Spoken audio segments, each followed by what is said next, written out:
Hello दोस्तों, आज मैं आपको एक घमंडी चूहे की कहानी सुनाती हूँ जो आपको उम्मीद करती हूँ बहुत पसंद आएगी।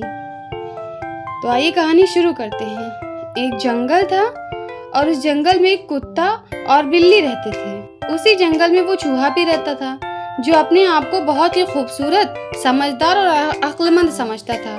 खुद को हर काम में बहुत माहिर समझता था। एक दिन किसी दूसरे जंगल से उस जंगल में एक बड़ा सा हाथी आ गया और उस बड़े से हाथी को देखकर उस जंगल में जानवरों की भीड़ लग गई। सारे जानवर उसे देखने आ गए और उसकी बहुत तारीफ करने लगे। सारे जानवरों ने कहा, अरे देखो तो ये हाथी कितना बड़ा है और कितना ताकतवर है। हम लोग तो क्या, इस जंगल में कोई भी जानवर इस हाथी के सामने कुछ भी नहीं है। जानवरों की ये बात सुनकर चूहे को तो बड़ी जलन हुई हाथी से। तो उन लोगों की बातें सुनकर चूहा बोला, अरे भाई, इस हाथी में ऐसी कौन सी बात है जो मुझ में नहीं है। इस हाथी के 4 पैर हैं, वो मेरे पास भी है। हाथी के 2 कान हैं, 2 आंखें हैं और एक पूंछ है, वो मेरे पास भी है।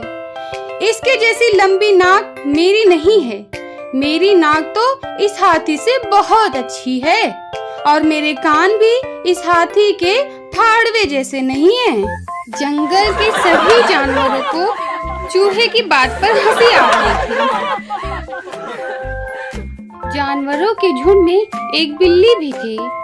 चूहे को देखकर बिल्ली के मुंह में पानी आ गया। तभी अचानक से बिल्ली ने चूहे के ऊपर छलांग लगा दी।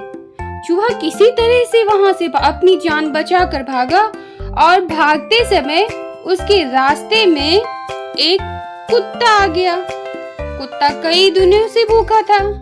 अचानक अपने सामने चूहे को देख कुत्ते के भूख कई गुना बढ़ गई। कुत्ते को देखकर बिल्ली तो भाग गई, लेकिन कुत्ता चूहे के पीछे पड़ गया।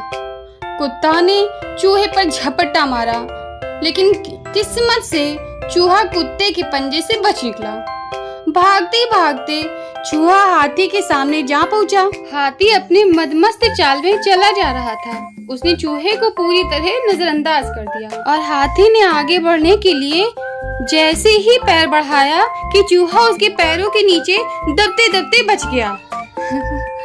अब तक चूहे की पूरी हेकड़ी निकल चुकी थी। वो बुरी तरह घबराया और डरा हुआ था। उसे अपनी औकात समझ में आ गई थी। तभी चूहे को एक बिल दिखा जिसमें घुसकर चूहे ने अपनी जान बचाई।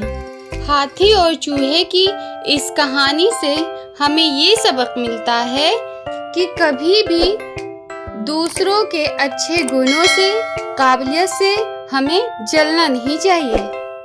शुक्रिया, थैंक यू सो मच।